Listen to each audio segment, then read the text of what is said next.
já tenha ouvido essa semana, assistido algum canal no YouTube, viu alguma mensagem no Facebook, viu alguma coisa no Instagram, ligou a televisão na hora do futebol, no intervalo alguém disse: olha, eu tenho a chave do sucesso para você. Você pode fazer o seu dinheiro dobrar. Invista X e ganhe no final do ano Y. Você quer fazer o seu dinheiro render? Confie nessa agência, confie nesse tipo de pessoa. Não só isso, mas talvez você tenha ouvido: poxa, você está endividado, você tem alguma dívida, você tem alguma pendência, já não sabe o que fazer com o seu carro financiado. Eis aqui, empresa X, a gente resolve o teu problema. Ligue 0800, ligue o telefone lá na tela. A gente é exposto a essas realidades em todo o tempo. Hoje nós temos visto várias pessoas, vários irmãos, seja aqui dentro da igreja, seja fora da igreja, seja em qualquer âmbito, muitas pessoas se envolvendo cada vez mais nesses âmbitos financeiros e movimentos financeiros, o que dizem respeito então à produção ou ao aumento do seu recurso. E o que a gente tem visto e considerado é que esses movimentos eles estão atrelados especificamente no que se diz respeito a dinheiro por dinheiro. Todos esses movimentos estão atrelados à autossatisfação, ou à busca por mais dinheiro, ou à busca pela riqueza. Christian Barbosa, um camarada envolvido nesse âmbito da gestão empresarial, que dá N palestras sobre esse tipo de assunto, ele escreveu um livro interessante que fala sobre a importância da administração, mas é interessante que ele vai focar na questão onde as pessoas estão perdendo de vista a sua vida, a sua família e o seu momento com seus amigos. Christian Barbosa diz o seguinte: o mundo se transformou no império do marketing de consumo, que transforma em um homem, em um ser melhor que o outro, diante dele estar usando um terno, uma caneta, um perfume ou um carro. Ou seja, nós vivemos uma sociedade hoje onde ser bom, onde ser a melhor pessoa está atrelada muitas vezes a isso. Até um terno legal, uma caneta de marca, uma roupa de grife, um tênis da moda. Ele continua dizendo: quantos profissionais se matam de trabalhar todos os dias, se alimentam mal, se esquecem de fazer esporte, de ter amigos ou de demonstrar a Deus agradecimento por tudo que conquistaram. Quantas pessoas estão freneticamente buscando mais dinheiro, mais recursos, buscando tudo isso e têm se esquecido de coisas básicas, como agradecer a Deus e viver um tempo com seus amigos. Ele continua dizendo: estamos preocupados demais com as aparências e com a rotina. Existimos, mas deixamos de viver. Não saboreamos o prazer da vida, mas sempre estamos pedindo mais, mais e mais. Alinhado a isso, nós ouvimos hoje muita gente dizendo o seguinte também: olha, se eu não conseguir trabalhar dessa forma como eu trabalho, lá em casa não vai ter comida durante esse mês. É estilo os valores do Eu Odeio Chris, sabe, do Julius, né? O Julius tem 3 trabalhos no seriado, na série Eu Odeio Chris, não sei se vocês se lembram. E a série aponta para o Julius como o homem, o chefe do lar da casa, somente dessa forma. Ele precisa o quê? Trabalhar. E você dificilmente vê o Julius tendo um relacionamento com a sua família ou com os amigos, mas ele sempre está falando do trabalho. Sempre trabalhar. Às vezes parece que essa filosofia do Julius tem alcançado as nossas casas também. São muitos também que estão endividados e muitos estão por conta até mesmo da recessão do país. É certo que muita gente tem vivido uma vida difícil financeiramente por conta daquilo que o país tem vivido nos últimos tempos. Mas eu costumo pensar que tem muita gente que não está nessa situação por conta do país, não. Tem muitas pessoas que estão endividadas, não é por conta de recessão, não. Não sabe controlar o cartão de crédito, gasta mais do que deve, não prioriza as coisas que de fato são importantes. E aí a culpa é de quem? É do governo. É da recessão, né? Que há tanto tempo tem nos assolado. E pensando nisso, a gente consegue observar só as famílias paulistanas, no último censo que fizeram no ano passado, no mês de abril de 2018, 2.800.000 pessoas endividadas.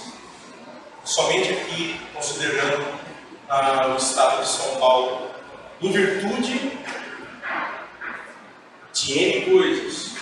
Porém, eu gostaria de abrir um parêntese para que nós pudéssemos considerar uma coisa importante e a gente fazer uma autoavaliação. A gente vai falar sobre mordomia, um jeito de viver a vida. Será que muitas pessoas que estão vivendo essa jornada difícil hoje, talvez não seja reflexo da falta de mordomia? Mas o que vem a ser a palavra mordomia? A palavra mordomia, ela significa, de uma forma bem simples e resumida, é alguém que está diretamente ligado a algo, e esse algo ele precisa administrar. Isso pode envolver várias áreas. A gente vai trabalhar nesse mês o dinheiro. Domingo que vem nós vamos falar sobre disciplinas espirituais, e no próximo domingo nós vamos falar sobre a família. 3 áreas. A mordomia ela pode envolver várias áreas, várias facetas da nossa vida. E é sobre a mordomia que nós vamos considerar nessa noite e tentar pontuar, talvez, se aquilo que muitas vezes temos dificuldade de viver na área financeira, na administração do lar, das nossas finanças, não está atrelado à falta de mordomia. Tem muitos adolescentes aqui, jovens. Eis o momento de aprender a ser um bom mordomo. Não espere as lutas e a falta de conhecimento muitas vezes para lidar com as situações da jornada que possam te ensinar de uma forma dolorida. Aprenda de forma antecipada. E para todos nós essa noite, nós vamos considerar então isso. O que a mordomia tem a ver comigo, tem a ver com você, nas finanças, nessa área específica da nossa vida. E eu gostaria de fazer uma leitura de um texto, para a gente começar, um texto bem simples, que a gente precisa caminhar nessa mensagem dessa noite, com esse texto na nossa mente. Esse texto se encontra lá no Antigo Testamento, no livro de Ageu, capítulo 2, e o versículo de número 8. Ageu, capítulo 2, versículo de número 8. Um versículo bem curto, mas assim como eu já disse, ele precisa estar instalado no nosso coração para a gente caminhar nessa mensagem nessa noite. Olha o que o livro de Ageu diz: a prata e o ouro me pertencem, diz quem? O Senhor dos Exércitos. A prata e o ouro me pertencem, diz o Senhor dos Exércitos. Uma percepção que a gente precisa caminhar agora, enquanto nós vamos refletir na passagem que nós vamos estudar nessa noite sobre mordomia, é que tudo é do Senhor. tudo é do Senhor. Tudo que você tem não é seu, é do Senhor. Tudo, não sou eu que estou dizendo. Todo o seu patrimônio, todos os seus bens, tudo que você tem é dele. E ele está dizendo o seguinte: a prata e o ouro me pertencem, diz o Senhor dos Exércitos. Eu vou convidar então você a ir lá para o final da sua Bíblia, 1 Timóteo capítulo 6. 1 Timóteo capítulo 6. E nós vamos ler a partir do versículo 6.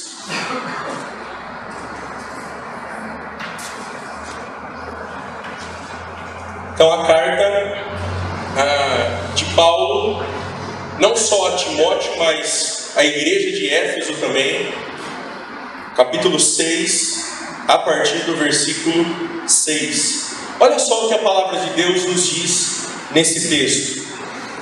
No entanto, a devoção acompanhada de contentamento é em si mesma grande riqueza. Afinal, não trouxemos a nada conosco quando viemos ao mundo e nada levaremos quando o deixarmos. Portanto, se temos alimento e roupa, estejamos contentes. Mas aqueles que desejam enriquecer caem em tentações e armadilhas e em muitos desejos tolos e nocivos que os levam à ruína e destruição. Pois o amor ao dinheiro é a raiz de todo mal, e alguns, por tanto desejarem dinheiro, desviaram-se da fé e afligiram-se a si mesmos, de Paulo a Timóteo, conhecida como uma das cartas pastorais, né? O que está acontecendo nessa igreja? Por que Paulo fala sobre dinheiro a essa igreja e nesse âmbito aí? Vamos considerar e pensar um pouquinho. Paulo, logo depois que ele saiu da prisão, quando ele envia a carta ali em Filipenses, né, a igreja de Filipe, ele envia essa carta agora para Timóteo. Timóteo está nessa igreja. Timóteo é um jovem líder. E é interessante que durante a carta ele vai intercalando exortações à igreja, da maneira que a igreja deveria viver e praticar N conflitos que estavam acontecendo dentro da comunidade para que houvesse resolução, como também ele vai encorajando Timóteo. Olha, Timóteo, faça isso e seja isso. E depois ele exorta a igreja. Então ele vai fazendo esse acompanhamento com a igreja e também com Timóteo, o encorajando e dando vários direcionamentos. E por que ele faz isso? Porque naquela igreja havia mestres, bem provável que eram os presbíteros da igreja. Eles estavam conduzindo o rebanho do Senhor de uma forma totalmente errada. Eles estavam ensinando a igreja de uma forma totalmente equivocada. Eles estavam ensinando o rebanho do Senhor à luz das suas próprias convicções e não direcionados pela palavra do Senhor, pelo Evangelho do Senhor Jesus Cristo. E é interessante que no início já da carta, no versículo de número 6, o apóstolo Paulo vai já dizer: olha, a minha exortação, ela é baseada no amor. Ele vai dizer: tudo que eu vou falar aqui é baseado no amor. Eu vou dizer essas coisas porque eu amo vocês. Eu amo a igreja do Senhor. Eu amo você, Timóteo, que está aí pastoreando essa igreja e que precisa corrigir ou ajudar os irmãos a corrigirem esses erros que estão acontecendo no meio de vocês. E considerando então essa questão do erro, nós então conseguimos entender um pouco do porquê Paulo está escrevendo isso. Porque existia algum conflito dentro da igreja nessa área. O que estava acontecendo então?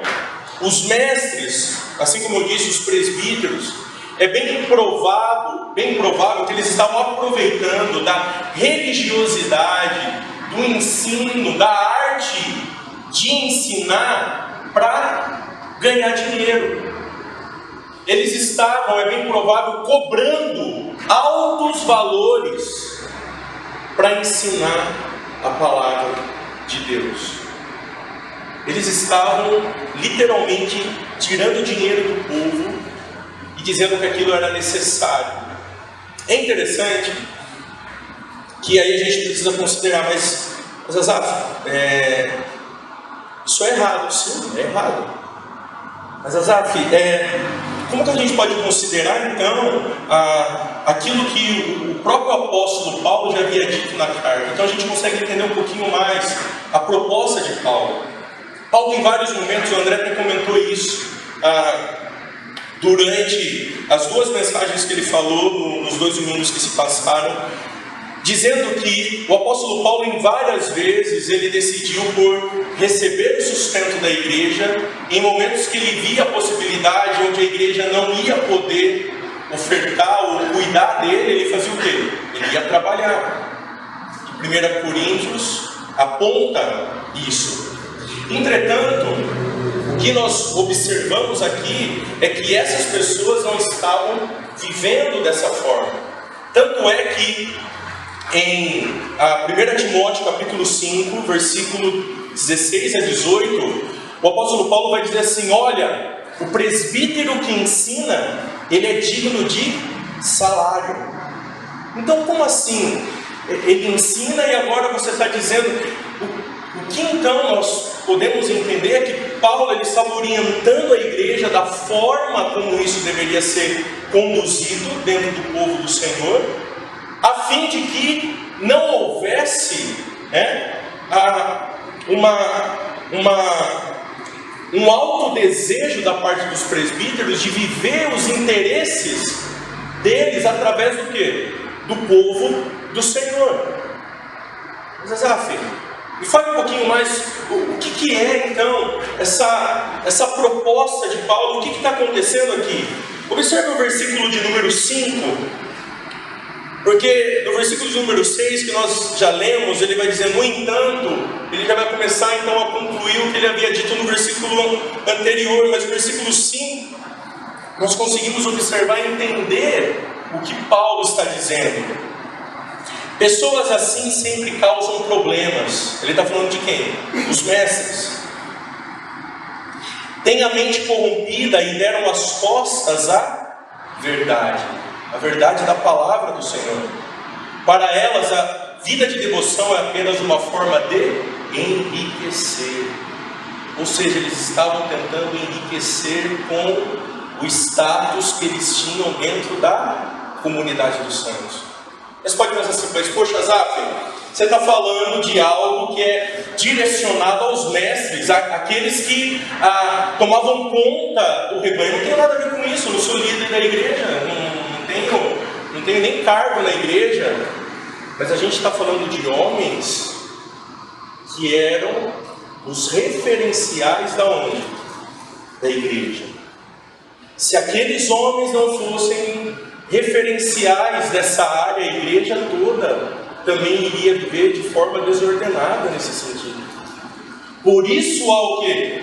Há uma exortação e uma confrontação para que eles pudessem compreender a maneira de como serem o quê? Mordomos do dinheiro deles, seja dentro da comunidade dos santos, seja fora, seja em qualquer lugar. E eu gostaria que nessa noite a gente pudesse pensar então nisso. O que de fato é importante? Eu como um mordomo, o que eu preciso pensar? Como eu caminho a minha jornada para que eu possa viver de uma forma saudável, um jeito cristão de viver a vida? Porque a gente precisa encarar essa realidade à luz das Escrituras e não à luz do que as pessoas têm ensinado, do que você acha, mas à luz do que a palavra de Deus nos diz e quer nos exortar nessa noite. Então, eu gostaria de, rapidamente, antes da gente continuar a avançar e olhar alguns aspectos, algumas perspectivas que Paulo ensina à igreja, como que Paulo vai basear a teologia dele? Como que Paulo vai tratar esse assunto?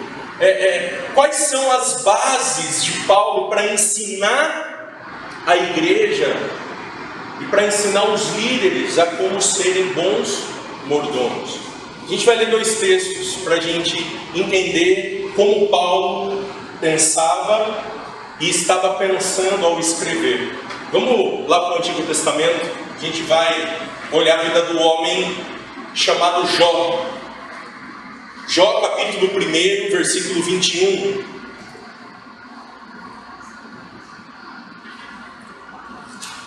Livro de Jó, talvez aí quase no meio da sua Bíblia, lá no Antigo Testamento.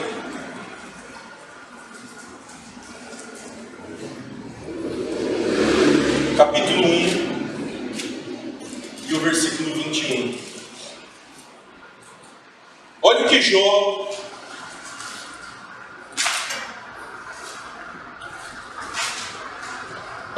diz. E disse: saí nu do ventre de minha mãe, e estarei nu quando partir. O Senhor me deu o que eu tinha, e o Senhor o tomou. Louvado seja o nome do Senhor. Então a gente está pensando, como é a teologia de Paulo? Como ele está trabalhando ali com a igreja? Quais são as percepções que ele tem prévias? Vida de Jó. Olha um outro texto interessante, Eclesiastes capítulo 5 e o versículo 15, alguns livros posteriores aí.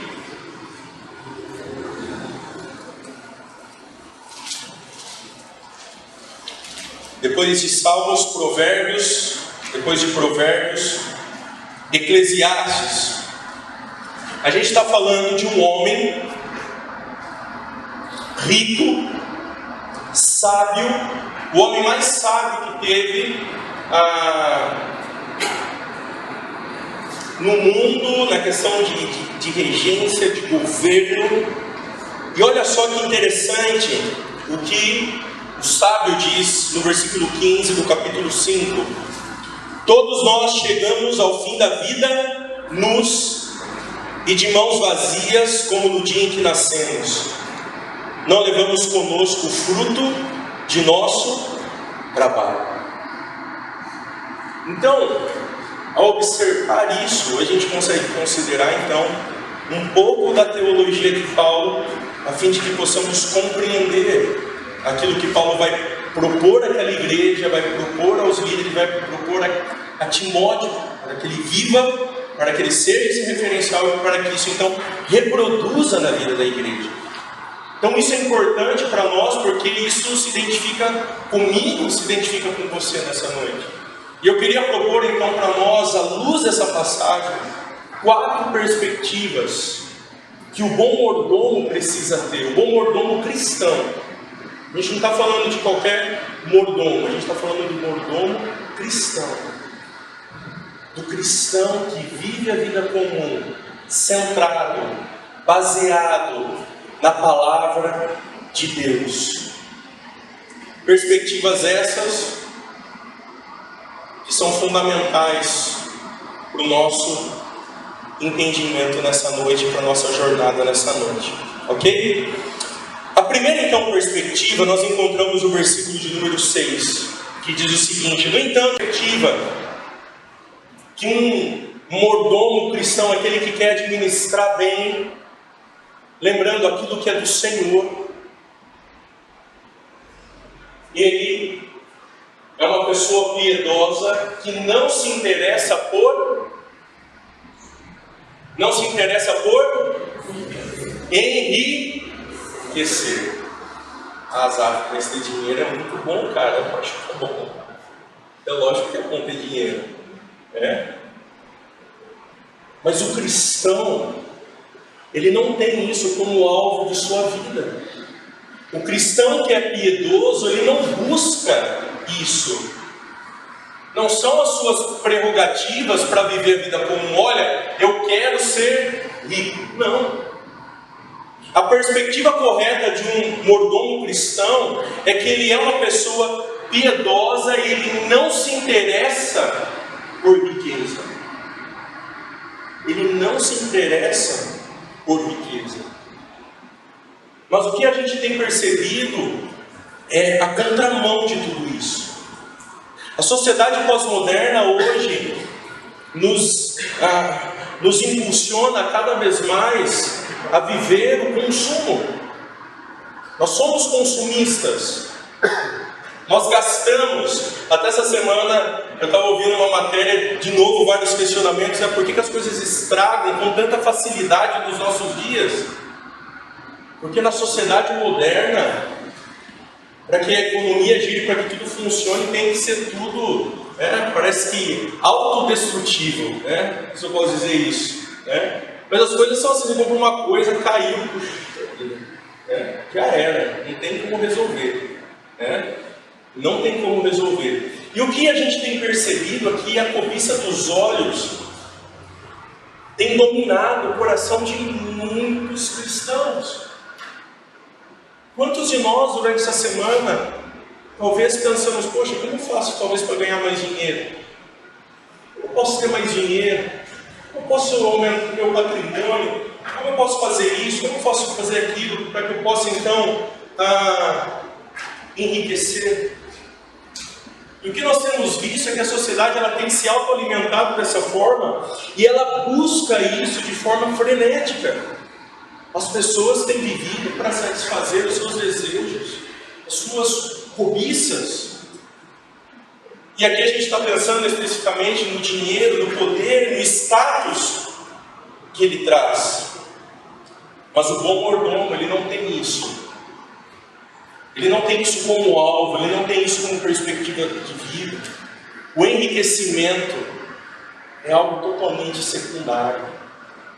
Porque para ele, o que de fato importa para o cristão é a piedade e a devoção. É isso que o texto está dizendo aqui para nós. No entanto, a devoção acompanhada de contentamento em si mesmo é grande o quê? Riqueza. O cristão entende que a maior riqueza que ele tem, é a vida de piedade dele, que aponta, que faz com que ele seja seguro em quem? Em Cristo Jesus. Em Cristo Jesus. O cristão piedoso que vive na prática da devoção em busca ao Senhor, ele é contente em todo o tempo, para a glória de Deus. E a gente consegue observar as histórias, a gente vai dar uma passadinha nos evangelhos para se lembrar de algumas histórias. A gente se lembra da história do rico e do Lázaro. O texto diz que Lázaro era o homem pobre que ficava na frente da casa do homem rico. E ele ficava ali, talvez esperando uma gorjeta, talvez um prato de comida. E dentro daquela casa havia um homem rico. E a gente vê ali totalmente uma descrição daquele homem, de como ele era, da sua riqueza. E quando nós olhamos para o desfecho dessa história, Lázaro está diante do Senhor, vivendo contentamento de forma plena. E o rico está onde? No inferno. Porque rejeitou a vida de devoção e de piedade para satisfazer o quê? A sua cobiça, a cobiça dos olhos, os seus desejos carnais. O rico vivia para os seus bens. A cobiça dos olhos, ela faz com que nós perdamos de vista aquilo que de fato é importante, aquilo de fato que é fundamental para a nossa jornada. Meus queridos, a história diz que aquele homem estava sentado ali, e a cobiça dos olhos do rico não permitiu em nenhum momento que ele pudesse estender as mãos e ajudar, porque ele vivia simplesmente para si, para os seus desejos, para as suas vontades, para alimentar os anseios do seu coração. O que nós temos percebido é que a cobiça dos olhos nos cega das reais necessidades que as pessoas têm ao nosso redor, assim como a gente observa nessa história, e nos cega de nossas próprias reais necessidades. A gente foca em coisas quando nós cobiçamos, quando nós nos deixamos dominar pela cobiça, em coisas que para Deus não tem importância nenhuma.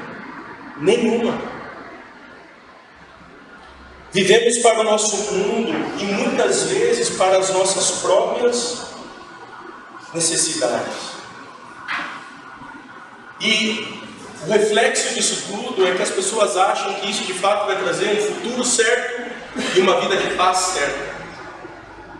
Mas a mordomia correta, aos olhos corretos do cristão na sua jornada, é de entender que ele precisa viver o real contentamento em Cristo Jesus.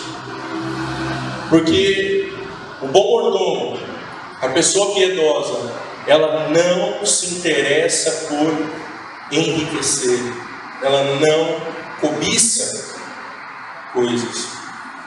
Por isso Paulo em Filipenses capítulo 4, 11 vai dizer: não digo isso por estar necessitado, pois aprendi a ficar satisfeito com o que tenho. Aprendi a ficar satisfeito com o que tenho. E a lei de Deus afirma: não tenhas outros deuses além de mim. Êxodo 23. E quando nós pensamos na cobiça dos olhos, quantas e quantas coisas têm roubado o nosso tempo, o nosso momento com amigos, família, para que a cobiça dos olhos, para que o enriquecimento aconteça. Será que temos sido bons mordomos? Tudo é do Senhor, mas o bom mordomo, ele não se interessa por enriquecer. Uma segunda perspectiva de vida que o bom mordomo tem: o mordomo cristão, ele compreende a efemeridade dos seus bens. O versículo continua no 7: afinal não trouxemos nada conosco quando viemos ao mundo, e nada levaremos quando o deixarmos. O bom mordomo, ele compreende que todos os seus bens são o quê? São passageiros. Quando ele morrer não vai levar nada. Às vezes a gente vê, alguns programas americanos, daquelas pessoas que morrem, que fazem diversos caixões aí, mirabolantes, coisa grande, coloca lá toda a sua riqueza dentro, A gente vê essa real necessidade humana, até mesmo na época antiga do Antigo Egito, Aqueles líderes, do Antigo Egito, quando morriam, colocavam ali as suas riquezas junto à sua cova, entendendo que isso eles levariam para outra vida. Só que o cristão, que é um bom mordomo, que vive a mordomia de uma forma que agrade ao Senhor, assim como Paulo está instruindo aquela igreja, ele tem essa perspectiva, ele compreende que tudo é passageiro. É passageiro. E o que nós temos visto? Quantos de nós estamos presos, arrolados a coisas desse mundo? Quantos de nós estamos ansiosos e preocupados para iniciar essa semana presos, se perguntando na nossa mente, no nosso coração, diante de vários dilemas, de questões financeiras, de patrimônio, de coisas que temos conquistado, ou de coisas que queremos alcançar, que não tem o quê? valor nenhum, que é passageiro, que não dura, que no final será o quê? Consumido. E meus queridos, tudo é passageiro. Tudo é passageiro. E sabe o que me entristece diante desse cenário? É que quantos de nós perdemos o jeito de viver a vida cristã, alinhado então com o mundo, perdemos as reais perspectivas de um bom mordomo para satisfazer as nossas necessidades e nos esquecemos da beleza do reino de Deus. Nos esquecemos que o reino de Deus já chegou e tem tanta coisa maravilhosa para a gente viver ao lado de Deus e desfrutar da amizade de Deus e do relacionamento com Ele. Eu gostaria que a gente aprofundasse um pouquinho mais isso, para que a gente possa entender o que Paulo está dizendo e como Jesus tratou isso. Acompanhe comigo, Evangelho de Lucas, capítulo 14, e o versículo 15. Olha só a riqueza desse texto, dessa parábola que Jesus aqui conta. Versículo 15: ao ouvir isso, um homem que estava à mesa com Jesus exclamou: feliz será aquele que participar do banquete do reino de Deus. E Jesus respondeu com a seguinte parábola: certo homem preparou um grande banquete e enviou muitos convites. Quando estava tudo pronto, mandou seu servo dizer aos convidados: venham ao banquete, está pronto. Mas todos eles deram desculpas. E olha só as desculpas. Um disse: acabei de comprar um campo e preciso o quê? Inspecioná-lo. Eu peço que me desculpe. O outro disse: eu acabei de comprar 5 juntas de bois e eu quero experimentá-las. Sinto muito. Ainda o outro disse: eu acabei de me casar e eu não posso ir. O servo voltou e informou ao seu senhor o que tinham dito, e ele ficou furioso e ordenou: vá depressa pelas ruas e becos da cidade, e convide os pobres, os aleijados, os cegos e os mancos. E depois de cumprir essa ordem, o servo informou: ainda há lugares para mais gente. Então o Senhor disse: vá pelas estradas do campo, e junto às cercas, entre as videiras, e insista com todos os que encontrar, para que venham, de modo que a minha casa fique cheia. Pois nenhum dos que antes foram convidados provará do meu banquete.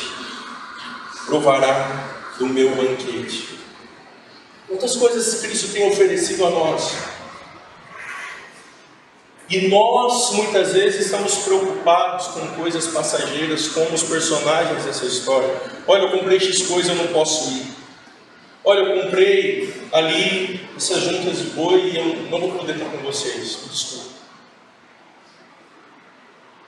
Deus quer ter amizade conosco, relacionamento conosco. Às vezes a gente está valorizando tantas e tantas outras coisas que Deus não se importa, que não tem valor nenhum para Ele. E o bom mordomo precisa entender isso. O bom mordomo, ele entende que tudo é passageiro, que importa mais eu estar na mesa com Cristo, no banquete, no reino com Ele, do que me apegar àquilo que o mundo tem oferecido, ou àquilo que os nossos olhos têm cobiçado, e a gente acha que traz paz e prazer ao nosso coração. A terceira perspectiva que o mordomo cristão vive e pratica. O mordomo cristão, ele é contente, ele é satisfeito com as coisas básicas. E Paulo orienta a igreja aqui, as pessoas ao redor dele, quando ele afirma, no versículo de número 8, portanto, se temos alimento e roupa, estejamos o quê? Contentes. Se temos alimento e roupa, estejamos o quê? Contentes. O que tem tirado a sua dor de cabeça? Ou o que tem dado dor de cabeça? O que tem dado dor de cabeça em você diante dessas áreas que nos preocupamos tantas vezes em ter? E a palavra de Deus está dizendo que o bom mordomo cristão, ele é contente com as coisas o quê? Básicas. Você tem sido contente e feliz com as coisas básicas da sua jornada? Com a sua casa? Com o seu carro? Com a comida que você tem na sua mesa? Talvez não dê para comer picanha todo dia, mas às vezes tem um ovinho, né? E a gente tem que o quê? Se alegrar com aquilo que tem. Precisamos ser o quê? Contentes. Zaf, mas eu não tenho carro. Isso muitas vezes me dá um desconforto. Não, você não precisa disso para ser feliz. Você não precisa disso para ser alguém nessa vida. O bom mordomo, ele não se interessa por enriquecer. Se você não tem problema. O que importa é o seu relacionamento com o rei. Você está sentado à mesa com o rei. O que importa é você entender que tudo é passageiro. Tudo que você tem é passageiro. E você precisa entender que as coisas básicas, elas já são fundamentais para você. E o bom mordomo tem isso em mente. Ele entende que o básico precisa alegrar o coração dele. O seu coração é feliz hoje com o que você tem? Você está feliz hoje com o que você tem? Com a sua casa, com o seu carrinho, com aquilo que Deus tem permitido você ter até o presente momento. Mas eu não tenho nada. Em tudo dai graças. Se você tem o quê? Alimento e roupa, é isso que você precisa. Isso é o básico, isso é o necessário para você viver a boa mordomia lado a lado com aquilo que Cristo espera de você. Mas eu não posso ter outras coisas? Lógico que você pode. Lógico que pode. Às vezes a vida proporciona isso para nós. Entretanto, a nossa alegria, o nosso real contentamento precisa estar em Cristo e não nas coisas. Porque independente de ter ou não ter, o nosso contentamento tem que ser Cristo em todo o tempo. Por isso Paulo vai dizer em Filipenses 4:6, não vivam preocupados com coisa alguma, em vez disso orem a Deus pedindo aquilo de que precisam, agradecendo-lhe por tudo que Ele já fez. Agradecendo por tudo que Ele já fez. Quantas coisas Deus tem feito? E a gente sofre de amnésia, né? Um dia para o outro. Rapidinho a gente se esquece. E a gente precisa se atentar a isso. 1 Tessalonicenses 5,18 diz: sejam gratos em todas as circunstâncias, pois essa é a vontade de Deus para vocês em Cristo Jesus. Paulo está dizendo: sejam gratos em todas as circunstâncias. Todas. Não são nos momentos só felizes e alegres, não, nos momentos difíceis. Sejam gratos em todas as circunstâncias. Todas. A última perspectiva para a gente caminhar para o final, para vocês irem embora, seu fantástico. Brincadeira. Mas alguns vão assistir, né? A última. O bom mordomo cristão, ele não ama a riqueza. O bom mordomo, ele não tem amores pela riqueza. Olha o que o texto diz no versículo 9: mas aqueles que desejam enriquecer-se caem em tentações e armadilhas e muitos desejos, tolos e nocivos, que os levam à ruína e destruição. Pois o amor ao dinheiro é a raiz de todo mal. E alguns, portanto, desejarem dinheiro, desviaram-se da fé e afligiram-se a si mesmos com muitos sofrimentos. O bom mordomo cristão, ele não ama a riqueza. Ele não ama a riqueza. Jesus dá um exemplo de um rico insensato em Lucas capítulo 12, do versículo 13 ao 21, depois se você quiser ler na sua casa. De um rico insensato que amou o quê? A riqueza, que amou mais os seus bens. E por que que o bom mordomo, ele tem isso em mente? Ele não ama as riquezas. Porque, meus queridos, a gente está falando da cobiça dos olhos. O nosso maior amor precisa ser quem? Deus. Ame a Deus de todo o coração, de toda a sua força, de toda a sua alma, de todo o seu entendimento. O nosso amor precisa ser selado, dado a Deus exclusivamente. Não amar o dinheiro. O texto diz aqui que a raiz do mal é o quê? O amor ao dinheiro. E meus queridos, o bom mordomo cristão não ama a riqueza. Não ama a riqueza. E olha só que interessante o que Paulo vai dizer aqui. Que aqueles que desejam enriquecer, aquele que ama então a riqueza, ele cai em tentações e armadilhas. Quem ama a riqueza corre atrás de dinheiro fácil. Ele começa a destratar pessoas para alcançar os seus objetivos de se tornar o quê? Rico e bem-sucedido. Ele coloca o dinheiro em primeiro lugar, a sua vida gira em torno de dinheiro. As suas conversas só falam sobre dinheiro. Como ter, e é isso que eu vou comprar, é isso que eu vou adquirir, vou trabalhar para conquistar isso. Isso revela o que? A soberba, a arrogância, o orgulho e a cobiça do que? Dos olhos. E o reflexo disso, meus queridos, Paulo diz que é ruína e destruição. Ruína e destruição. E por isso nós vemos pessoas endividadas. Por isso nós vemos pessoas distantes de seus familiares.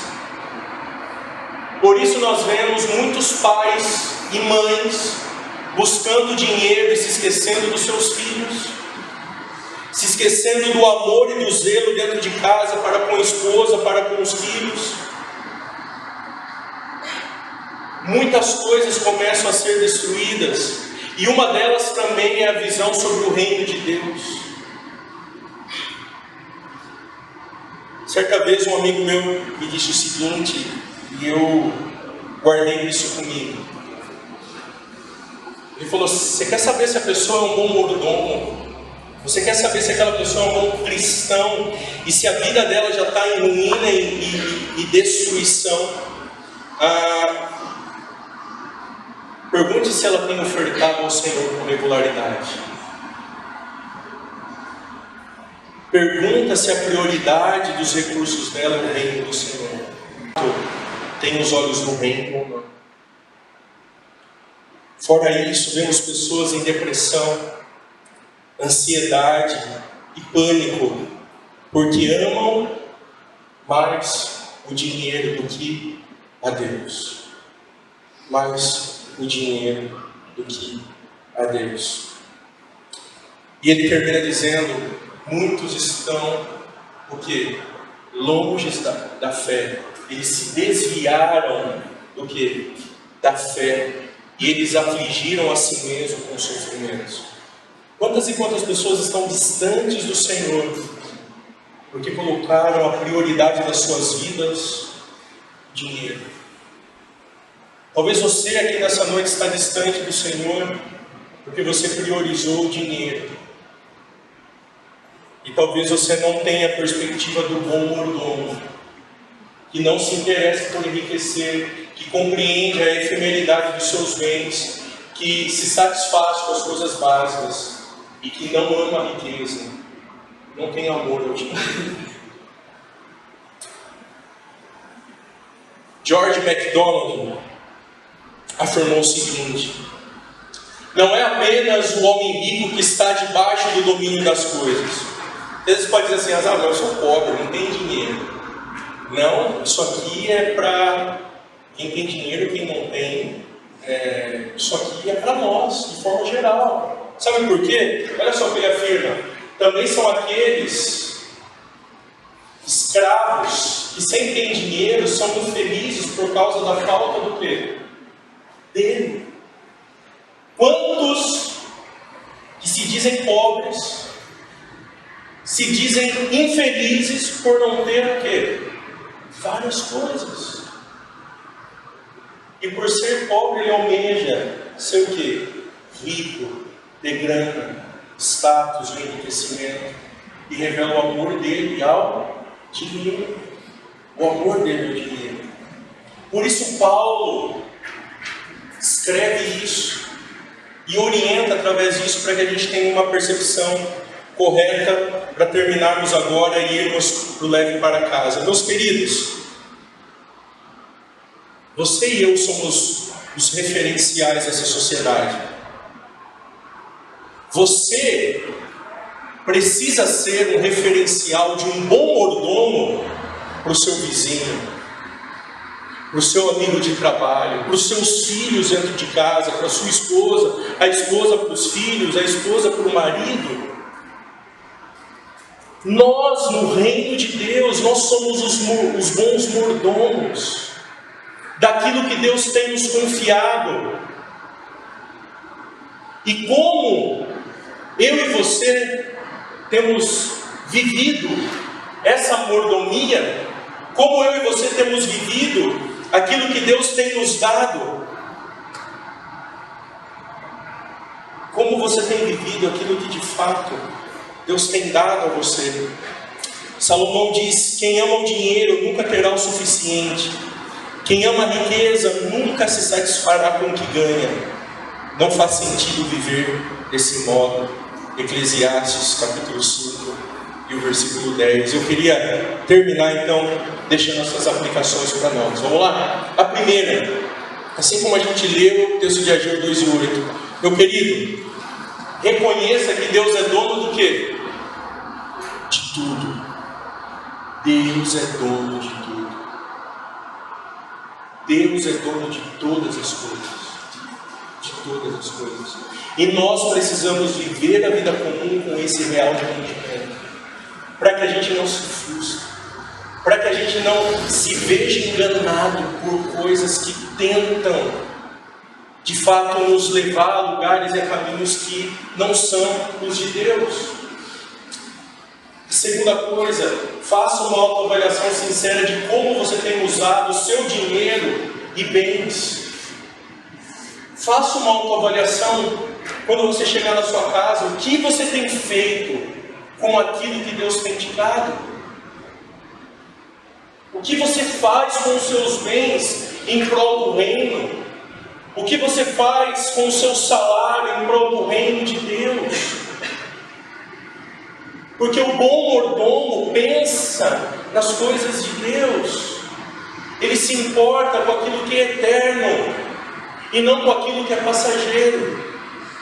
A terceira coisa, não é errado ter dinheiro, ou até mesmo ter muito dinheiro. Errado é o quê? Amar o dinheiro. Querido, tem tantas e tantas pessoas, tantos e tantos irmãos que Deus graciosamente permite que tenham o quê? Mais recursos. Isso é bom, é?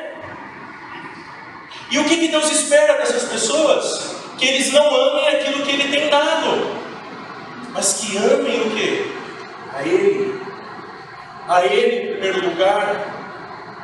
Não é pecado ter dinheiro. O grande pecado é amar ao dinheiro, amar a riqueza, amar aquilo que é totalmente passageiro. Meu querido, planeje bem seus gastos e investimentos. A gente precisa voltar a algumas coisas básicas que nós costumávamos usar com muita regularidade e temos esquecido: o caderninho e o lápis. A gente precisa voltar às coisas básicas, anotar o nosso salário, anotar os nossos gastos regulares, para que a gente não caia no cartão de crédito, para que a gente não faça dívida, que a gente não vai ter condição de pagar. A gente precisa viver a vida comum com planejamento. Se você ler o livro de Neemias, você vai ver planejamento de ponta a ponta. Se você ver a história da redenção, Deus é um Deus que planeja de ponta a ponta.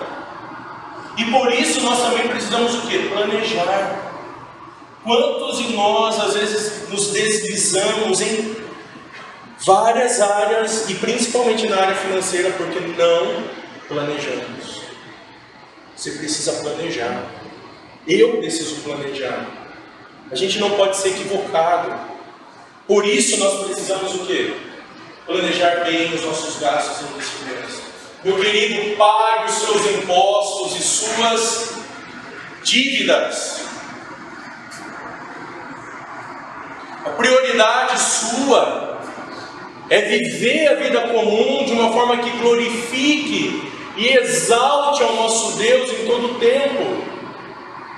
Meu querido, a prioridade nossa é honrar a Deus nessa área. Romanos 13, versículo 7, versículo 8 diz das nossas responsabilidades, e é nosso dever fazer isso. O próprio Senhor Jesus disse: dai a César o que é de César e a Deus o que é de Deus. A gente precisa ter isso como prioridade. Quantas e quantas pessoas às vezes não se importam com isso, mas você precisa viver uma vida digna e santa nessa área também, porque um bom mordomo que vive aquelas 4 perspectivas, ele vai praticar isso de forma fácil, porque a alegria dele é viver a vontade de Deus. E a última: dedique a Deus o uso dos seus recursos e bens e pratique a caridade. Dedique a Deus os seus recursos e os seus bens e pratique a caridade. Lembre-se, Deus tem nos confiado tantas e tantas coisas. E muitas dessas coisas podem ajudar a potencializar o reino de Deus, podem ajudar a anunciar o reino de Deus.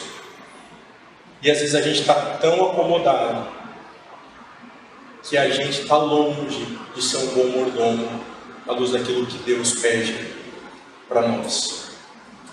Que Deus nos ajude a viver essa perspectiva, que nós sejamos referenciais para a nossa cidade de cristãos que são bons mordomos de tudo aquilo que o Senhor tem nos confiado. Amém? Nós vamos